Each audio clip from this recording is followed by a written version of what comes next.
What do you do when a court tells you that you get 1 hour a week with your child? My guest today didn't fall apart.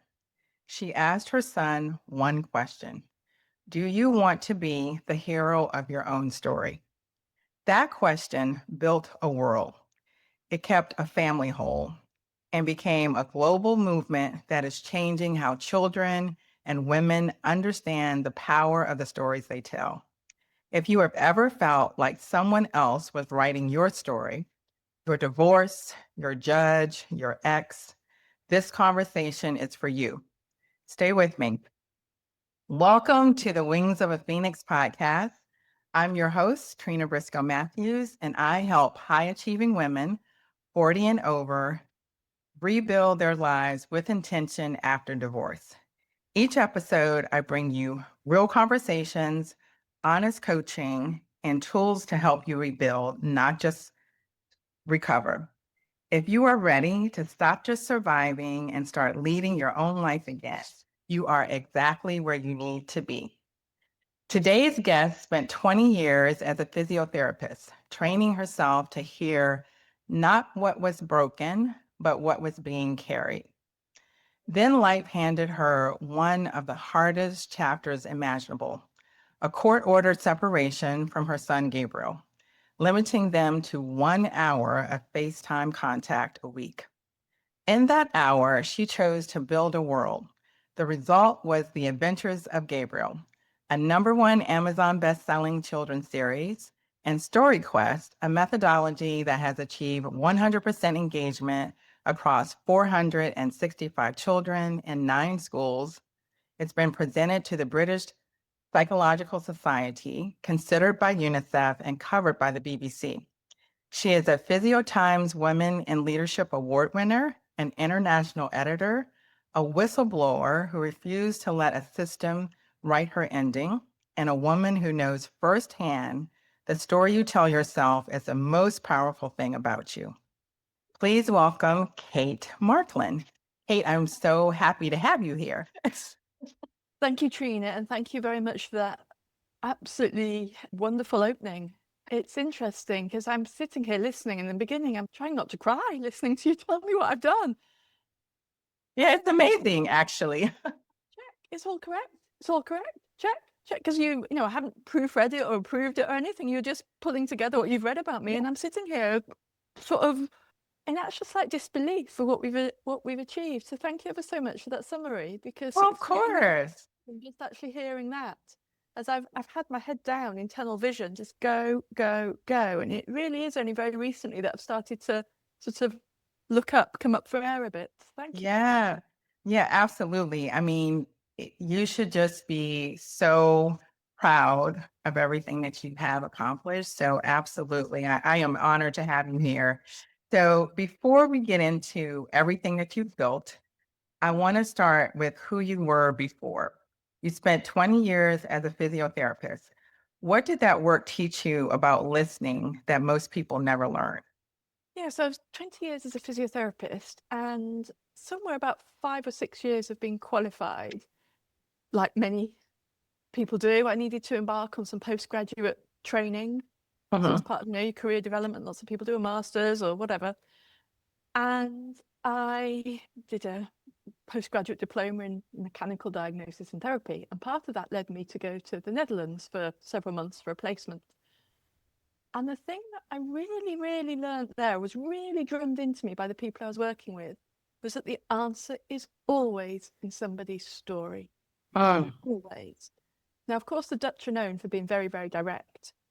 But I could only speak English. After being there for a while, I could understand what some people, the key words about back pain and neck pain in Dutch. Really, the subtleties of the emotional pain or the impact on somebody's life, I really had to listen to carefully and be very careful with my questioning. Right. And I think that was what then I brought back when I had my own clinics in the UK, was the importance of realizing the answer is always in somebody's story. Right. I mean, a very crude example about what makes their back pain better and what makes their back pain worse.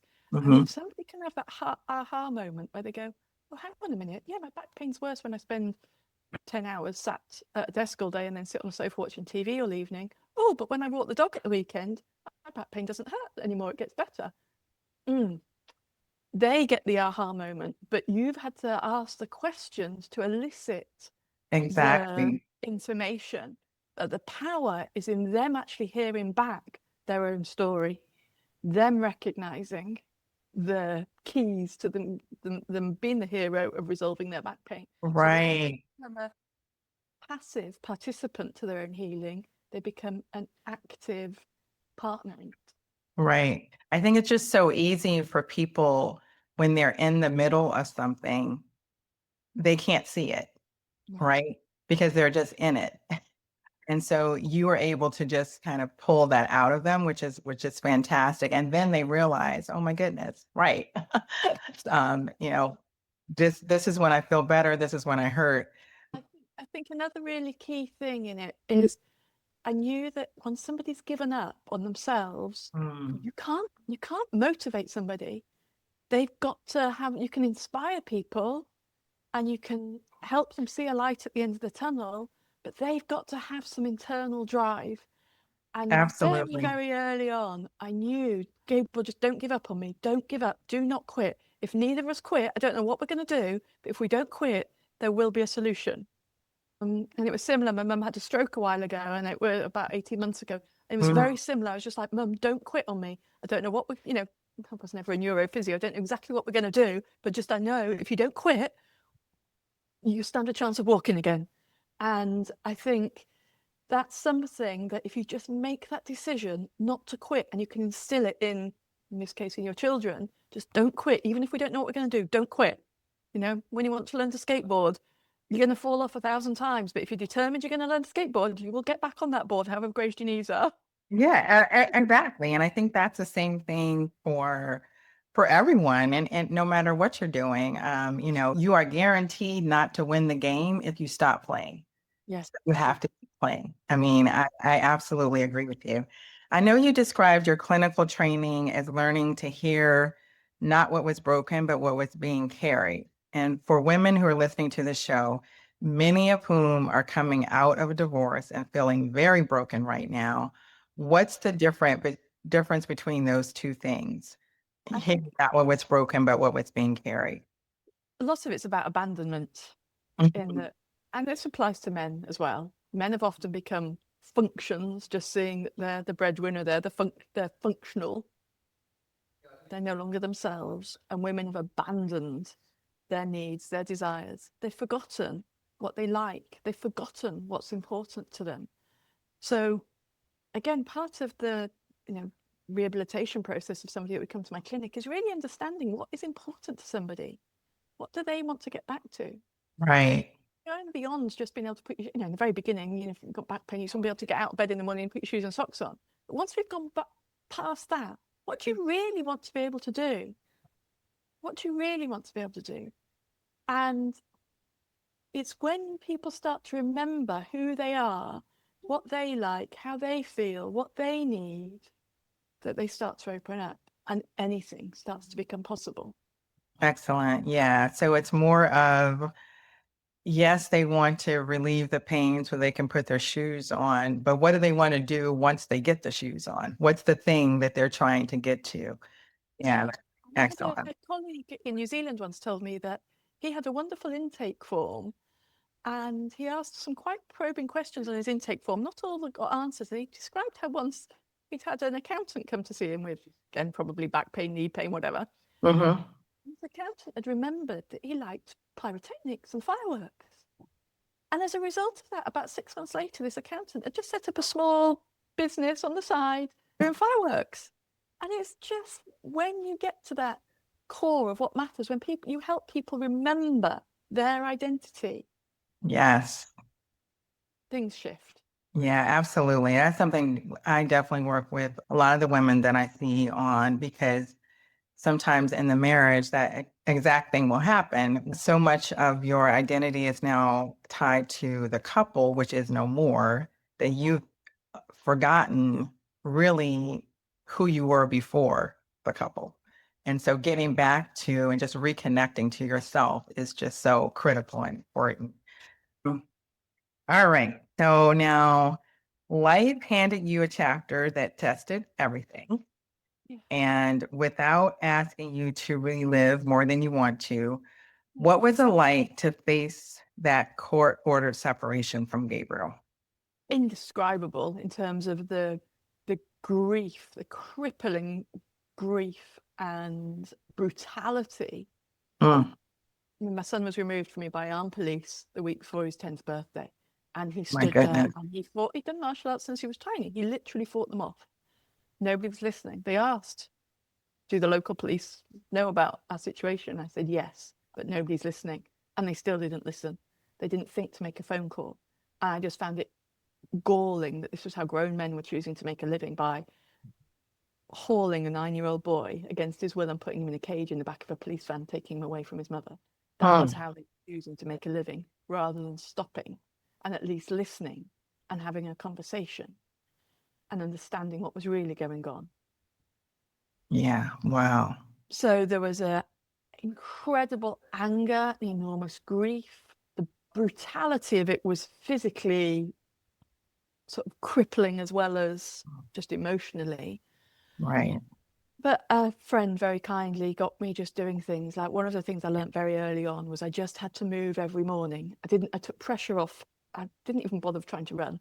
I took pressure off how far or how speed, distance, but I had to move, whether it was going for a swim, going for a walk. There was something about just doing a small amount of movement every single morning before breakfast. And I still do it, that discharged the Mhm.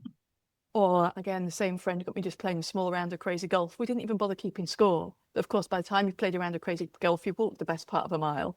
So just getting some sense of movement back, some sense of, movement. Right. And from that, I realized I had to start to win the day. I needed to Mhm. know that I'd just done one thing every day. What was the one thing I needed to do to win the day? And literally in the beginning, I went back to a paper diary. It would be, go for a walk, tick. Right, I'd won the day because I'd accomplished that. Anything else I did was a bonus. Right. Eating dinner, tick. I might not even cook dinner, but, tick, I'd eaten. So right, I've moved and I've eaten. Right, okay, now I'm gonna stay alive. Okay, we're not thriving yet, but we're alive. Yes. Yes. And then about a month after my son was taken, Christmas was cancelled. Oh, it was just brutal. There was no Christmas. There was nothing. And Gabriel's birthday's in December as well. All of it just. Oh. And there was a court hearing about a month later, and that was when I realised the level of malevolence I was up against. I Mm. really understood at that court hearing that I got a grip of what I was up against, and I stopped wanting to negotiate at that point, and I started to realise that it was like a decision was made. Once you realise, you really feel like basically they were gunning to get me sectioned. And this was social workers as well were gunning to get me sectioned, presumably because they wanted to now try and protect their own professional decisions, because the institutions would rather protect themselves and their poor decisions than protect you and your child. I'd already got psych reports that were completely clear. I'd done that defensively. I'd got no history of drugs, alcohol, mental health history, nothing. Never Mhm. taken any antidepressants or antipsychotics, nothing. Mhm.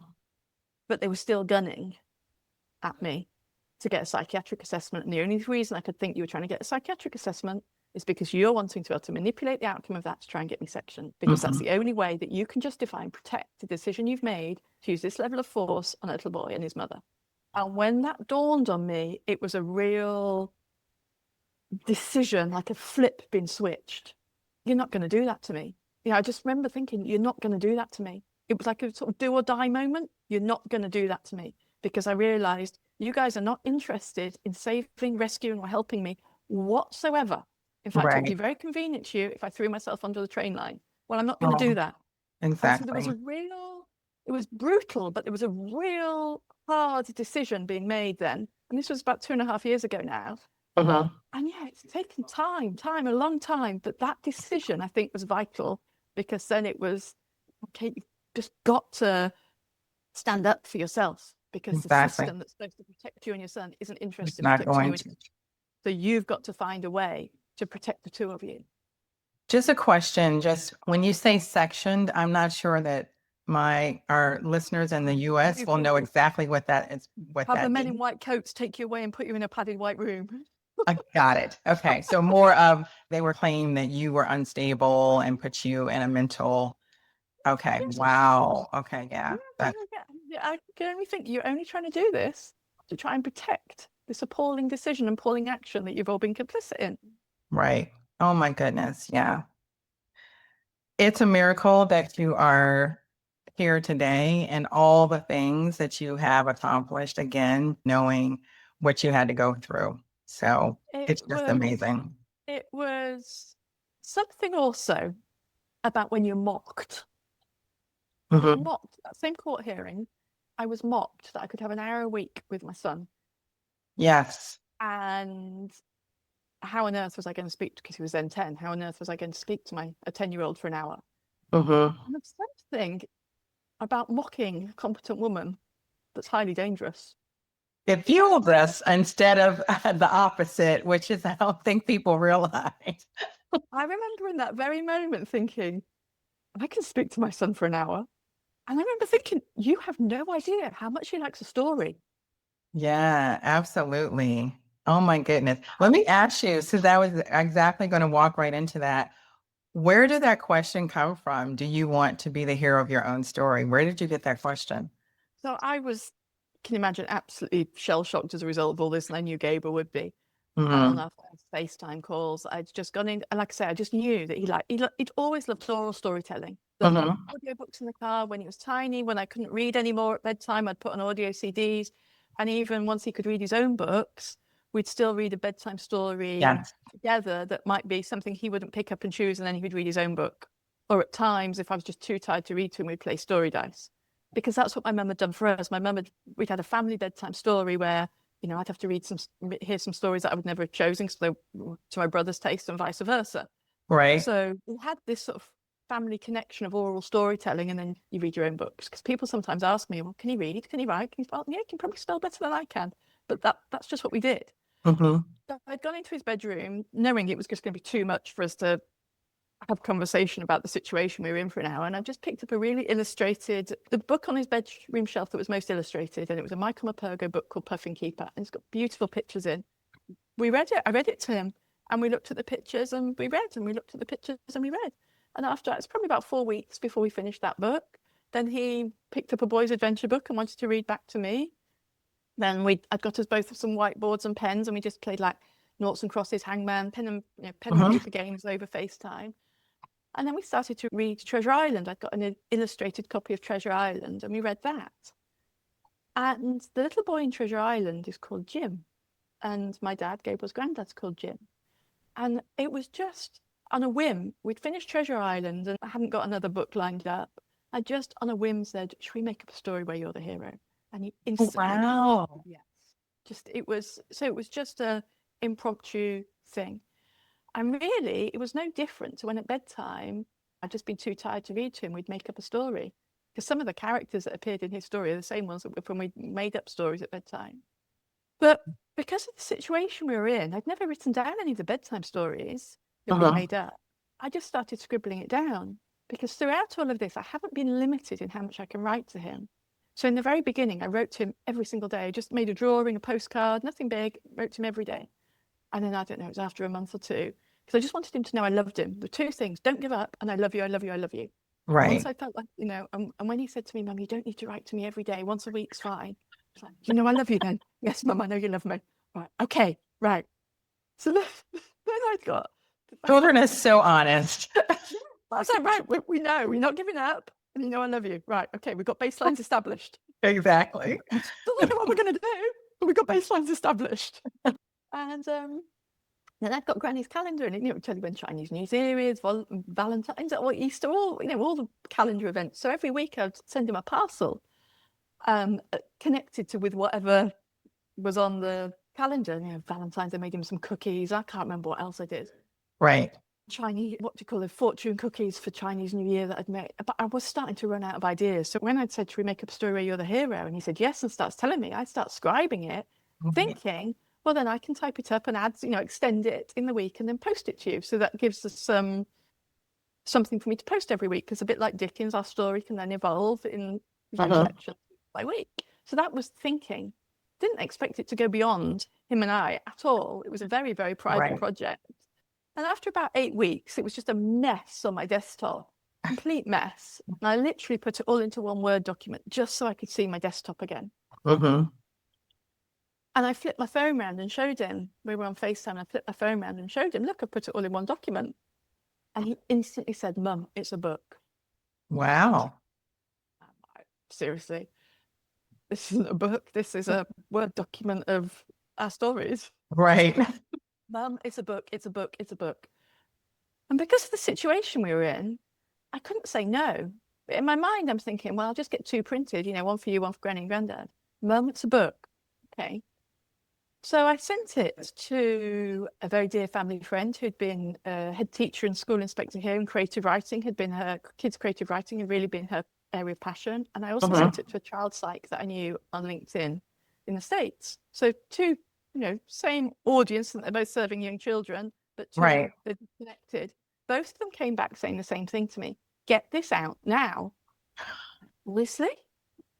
And they both said the same rationale, because there's nothing where it's one child's imagination inspiring other children. Right. Okay. So that was really curious. But of course, I still had my own school hang-ups about, Mrs. Robinson and her red pen. She'd had a field day on to publish a book. I can't spell. So I did know somebody, Kevin, who helps people self-publish their books. So I send it to Kevin, and Kevin says the same. Kate, this is gold. Get it out now. Okay, we get it out. Kevin helps me get it out. And then I end up at Cheltenham Literature Festival. It's a town my parents live in, and it's one of the biggest literature festivals in the country. And I end up there the weekend it comes out. So I've got a few copies of it. And You and I of Bridget Jones' generation, and Helen Fielding is there speaking. And there has been blessings in this, Trina, that I couldn't have, for all my efforts in the world, I could not have planned. Yeah. Conversation with Helen Fielding. She says the same thing. What she thought she did was magic was, as a 20-year-old, she wrote for other 20-year-olds. And when her more recent book came out, as a 50-year-old, she was writing for 50-year-olds. She was not going to now, as a 50-year-old, write for 20-year-olds. So she's saying the same thing about this sort of generational inspiration. Yeah. And she also, at that same festival, I figured out or learned that Jane Austen couldn't spell either, and was dependent on her editor for correcting her spelling and grammar. I'm like, okay, right, it's all right, but my spelling's appalling. There's other people that can help with that. Exactly. I figured that out by now. Exactly. So, it takes a village. And then honestly, there's been various friends along the way. So that happened. And then I gave a few copies to people just to say thank you, who had my back throughout all of this and just been kind to me. And a friend, Dave, ran a networking event in the city in the UK called Birmingham. Come on, you come into my networking event and you're going to talk about that book. Oh, Trina, how I got through that first 10-minute talk. Well, I did cry afterwards, but just held it together. I think it's amazing what you can do, what we all can do when we just do it and stop thinking about doing it. Yeah. And then it's just amazing what happens. And sometimes you just don't want to let down the people that have had your back. So like when Dave, it was Dave's event and he was in the room, it's like, Kate, you just hold it together for 10 minutes, you get through it. And I think I'd kind of given myself permission, if you want to cry, do it on the way home. So we're doing it, acknowledge that was going to occur. Absolutely. But when I was in that room well, there were 2 things. Dave then afterwards said to me, you keep talking about that book. You're not going to stop. You're going to keep talking about that book. And I'm like, okay, yes, Dave. I will do, Dave. Whatever you say, Dave. Yeah, absolutely. Also, when I was in that room, people asked me at the end, how did you do it? Did you do it? I could not comprehend the question. And I was getting asked the question by retired social workers, parents, grandparents, teachers. Yes. People that you just think would know how to extract a child's story. And honestly, I could not comprehend the question to begin with. I was like, what do you mean? How did I listen to a story about sea monsters? On about the 5th time of me being asked, it dawned on me that if there was a process, it was the same process that I'd used for 20 years as a physiotherapist. You've got to build rapport, first of all, because people are vulnerable. Gabriel had been completely vulnerable, but of course I was the grown-up in the situation. Right. I had to connect with him. I had to reestablish connection with my son because of what was, been so brutal. And then you ask, once you've built up that rapport, which I'd done, I guess, through the postcards and through the parcels and through us sharing reading books on FaceTime. We'd got re-established our connection, and this never give up, and you know that my love for you is endless. I asked an open question, which is exactly what you do as a physio. Instead of tell me more about your back pain, it was, do you want to be the hero of your own story? And then I'd asked a series of closed questions. You tell me, what's that sea monster look like? And if he'd got stuck at any point, I'd extended it. He didn't really know to begin with what the sea monster was going to be called. Well, it doesn't matter. Don't worry. We'll come back to that. Then I'd come up with some suggestions, and the name for the sea monster, Tentaculus, had eventually appeared. So I realised that if there was a process, it was exactly the same as what I'd done for 20 years as a physio. And also, I was getting asked about Gabriel's literacy. I was like, no, he can read and write and spell, but our situation is such that I've scribed. And again, it dawned on me, 20 years as a physiotherapist, I don't know, 5,000 patients must have come through my clinic doors or something like that. I can think of one wrote their story and written down. Everybody else all rates their story, and you're essentially the scribe. And again, you don't write paragraphs, you just capture bullets, you just capture notes. And then you respond back to them with a verbal handshake. Have I understood correctly? Fill in any gaps. So the storyteller, the person in pain, is only having to do one executive function at a time, and that's communicate their story and what's going on for them. They're not having to worry about correct grammar, correct spelling, correct punctuation. Exactly. Let me ask you, when you and Gabriel built this together, I think it's called Coral Cove. That's the world. Yes. What did that do for him, and what did it do for you during that time? I think it'd be really interesting for Gabriel to, when he's older, be able to reflect on that and respond to that. Certainly what I saw was after the first book, the confidence it gave him to the second book. So the first book is 6 short stories, but then he's got the gist of it. Right, Mum, we're going to do another book. Right, book 2, we're going to see if we can bring a dead dodo back to life. Oh, are we, Gabriel? Yeah. And we're going to go around the world and visit endangered animals. Oh, are we, Gabriel? Yeah. And so book 2, he straight away had in mind, wasn't a short story, it was one comprehensive book. So the confidence he had in terms of what we could create despite our constraint had massively increased. And to the point that I'm like, hang on, Gabriel, I'm not trained as an author. Just, we've done this, but if we're going to write one proper book, we need a plan. Right. And so, yeah, what he saw was possible massively increased to the Wonderful. And then his pride. So as we started to take, I got invitations and opportunities to take our process into schools and workshops. And sometimes they recorded a video on FaceTime where he says hello to the other children, but then the children were wanting to say hello back to him. And he was very, very generous, and still is, with the fact that he's, only has an hour a week with his mum. And some of these other children have had more time with me than he's had with me. He has, yeah. He's completely generous that if his story's inspiring all these other children, that's great. So yeah, well, I spoke to him last night, Trina, and I am in a co-working space, and there's a gentleman I sit next to in the co-working space who works in the gaming industry and makes children's computer games. He's invited the opportunity that when we finish book 3, we put all the world that we've created. Oh my goodness! A widget to create a puzzle book. Obviously, that's going to be fantastic. Puzzle book then has the potential to be a paper concept for a computer game. Right. So I told Gabriel last night, Mum, I've got to go and get my hair cut, because he's starting to see that maybe one day he's going to be on TV. Absolutely. I agree with him on that.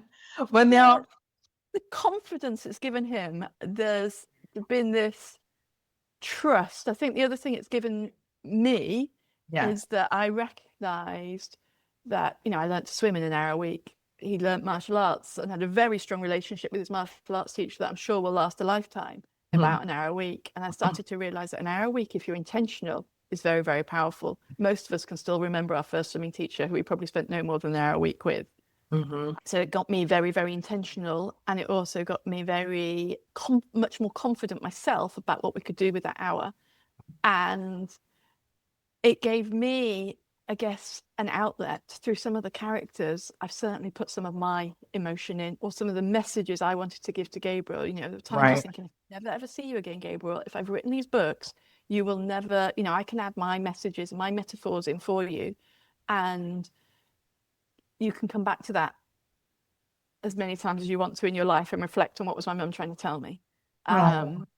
So I'm sure that's just so meaningful and impactful to children, I think, especially when moms speak to them. I just a personal story similar, not I haven't written children's books for kids, but when all of them were first born, I have a journal that I would started writing, just writing stories to them when they were babies. yeah.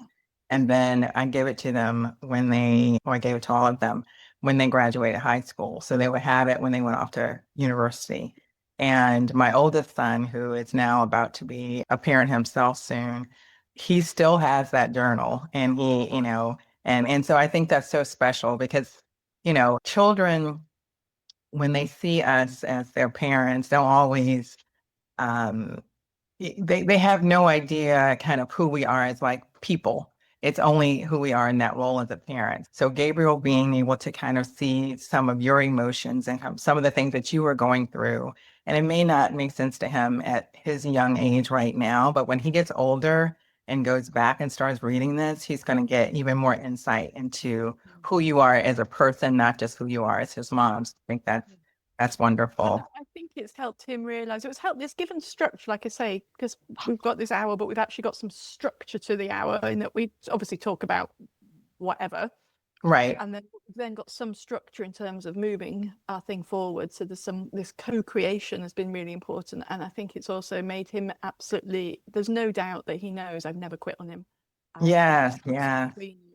He doesn't doubt that. And sometimes there's funny little things he comes up with where I think, gosh, you really, like last night, Mum, I've had this message from a friend. What do I do about it? Mum, I need swimming shorts like this for school, very precise. Right. You're still trusting me to help you solve your problems. I can get those swimming shorts and I can post them to you. That's fine, Gabriel. So they've not broken. They've not, Right. despite everything that's been thrown at us, they haven't been able Right. to break the bond. That's fantastic. And we had a month where contact was cut off altogether. I Hmm. just wrote and wrote and wrote because we planned the book. I just wrote and wrote and wrote.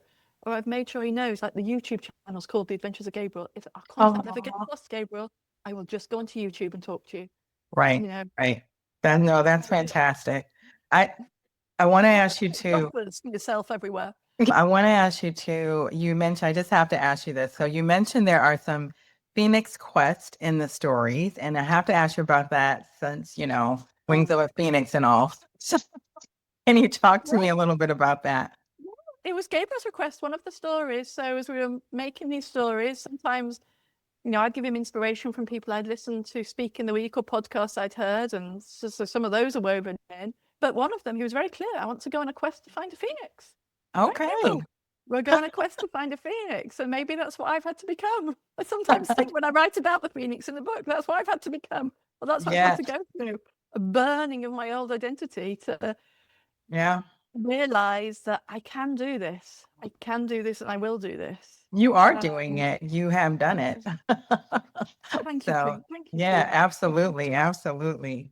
So, you went from physiotherapist Yeah. to whistleblower to award-winning innovator.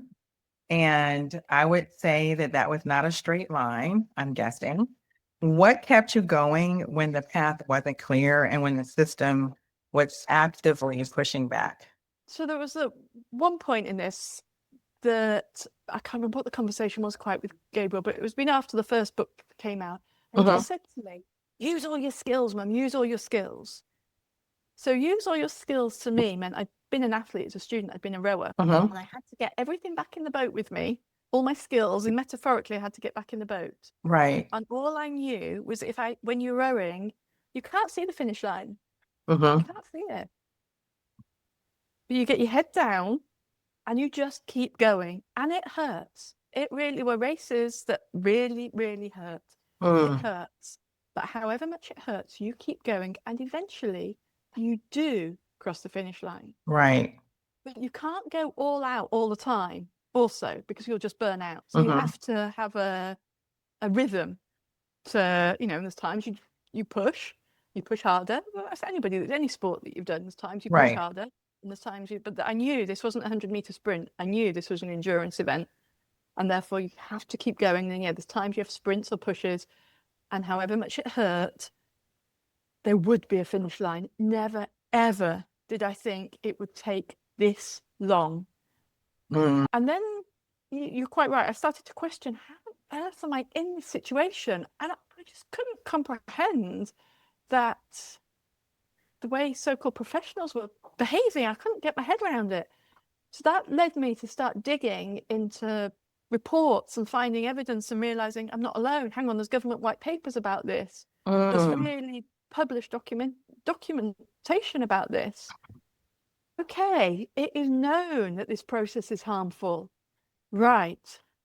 And that then made me recognize I was in a very, very dysfunctional system. It didn't stop my anger towards professionals that I felt could conduct themselves a lot better. Right.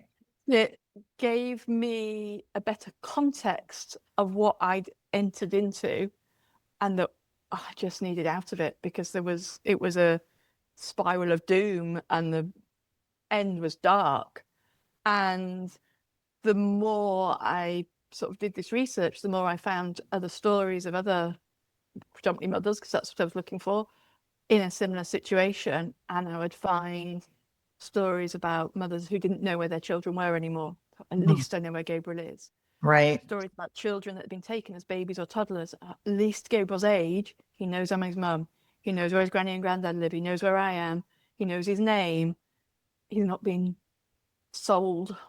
Right. And so then I started to find things to be grateful for. And Yes. again, once I had some gratitude, that sort of alleviated, I want to say, some of the pain. You just start to find that, hang on, you've got more than you don't like how little you've got, but you have got more than some. So Yes. get grateful for that and Yes. do something with it. And another part of it was I realized I couldn't trust the system at all. I couldn't trust the state. I had to trust my son. I had to empower him. That became very clear. The more I understood this, I thought, right, I've just got to trust Gabriel. I've got to empower him. It almost becomes, like the nature programs when you see very predatory, the orcas, the killer whales are coming to gobble the seals. You think, well, if my son's a little seal, I need to teach him how to swim. He needs to know how to swim, because I cannot protect him all the time, clearly, in this situation. Yeah. And obviously through the stories, that's what the tool I've used to empower him, because I haven't had access to sport or something, which was what I would have done in the past. And I have had many conversations with him about trust, and Gabriel, I just have to trust you. Because I can't fuss about whether his football boots are clean. I can't trust about whether he's eating all his dinner or what he's even eaten for dinner. I can't fuss about whether he's done his homework. I've just got to let go of all of that and just say to him that I've just got to trust you that any opportunities that come your way, you're going to do the best with. And then thankfully there are a couple of, young lads that I knew he'd watched on YouTube in the past. And I'd say, please, conduct yourself like them, go have fun, but don't be a delinquent. I've just got to trust that you're a young boy. Right. Yeah, I've got to trust that you know right from wrong, and you're going to make mistakes, of course you are. That you know action from violence, good from bad. I've just got to trust you. And that, like I say, the opportunities that come up, you'll take them. And if you're invited to somebody else's house for tea, that you know how to say please and thank you and use a nice fork, because there's nothing I can do to, Yeah. Wow. Yeah. Yeah. That's true. And I think, not to the degree, obviously, with you and Gabriel, but I think all parents have to just instill that in their kids, that, because we can't be with any of them 24 hours a day, and they are going to, they're out in the world, and we just have to trust that we've done our part, and then now they're going to do, their part. So, so I work with women who feel like their divorce, or maybe the judge in their case, their ex, wrote the story for them. So from everything you've lived and everything you've built, what would you say to a woman listening right now, who feels that way? The one thing I really held on to was the fact that I needed to be able to look myself in the mirror. I needed to be able to look myself in the eye, and I needed to be able to look my son in the eye. To be able to answer any question at any point in his life, just to know that I held integrity with myself. And I think that was the crux of it. Nobody's coming to rescue you, but people will help you. If you Yes. start helping yourself, and as Gabriel said, use all your skills. Now, your skills might be completely different to mine, but in some way, use your skills. And you hold that integrity with yourself, things will start clearing for you. A path will emerge. And yes, it's going to hurt. There are going to be rocks and there are going to be stumbles, but you pick yourself up and you keep going. Yeah. Because you're going to encounter people that can't look you in the eye. Mm. And the fact you can look yourself in the eye and you can look your child in the eye, you can hold your head up. Yeah, And absolutely. you will find a way, and good people will come along to help you. And I've had people do all sorts of little things, and when I've said thank you to them, to them it's felt like nothing. Mm-hmm.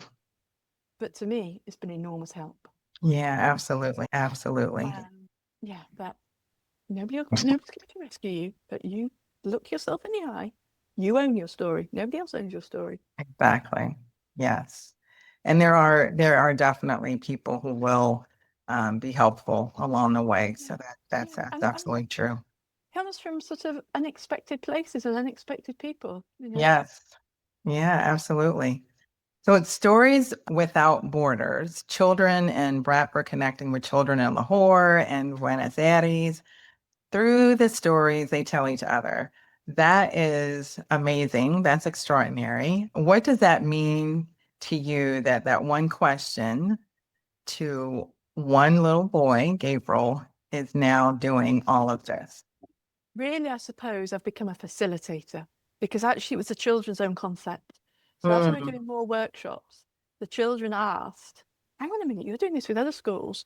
Well, celebrities write all our books. We don't want to read a celebrity's book anymore because they're probably written by a ghostwriter anyway. Why can't I read the children's stories on the other side of the city? No. As long Wow. as the teachers give us permission, that's fine. I've just got to tick a box on the, on the computer, on the software. And then another school, a boy was trying to resolve the Middle East conflict in his story. Oh, And his wow. friend challenged him, like, yeah, right, how are you going to do that? He said, well, we're going to sit down, we're going to have a cup of tea. And when we've sorted it out, we're going to have a pizza party. Very pragmatic. I like it. And then you start to realize, well, hang on a minute.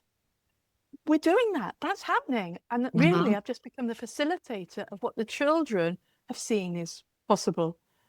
Yeah. Start just saying yes and Yes, stop saying no. absolutely. Yeah, absolutely. So, Kate, this has been fantastic. I've loved having you here today. Where can people find you and find StoryQuest and the Adventures of Gabriel, whether they're educators or parents or a woman who just wants to read the stories herself? What's the best place they can find you? So my name's Kate Markland. You can find me on LinkedIn and Facebook and wherever else I am, Instagram. LinkedIn's where I am mostly. All And right. you can find links to the books and to StoryQuest to bring it into your home or invite it to the school your children go to at storyquestglobal.com. Okay, excellent. So this conversation has been exactly what Wings of a Phoenix is about. What happens when a woman refuses to let her hardest chapter be her last one? Thank you so much for being here. Thank you for sharing Gabriel's story and for the work that you're doing with children and all of us. It's, like I said, extremely inspirational. And I definitely want you to also take some credit and be proud of yourself for stepping up and not giving up on yourself or your relationship with Gabriel. It's fantastic. So, again, thank you so much. It's been wonderful to have you here.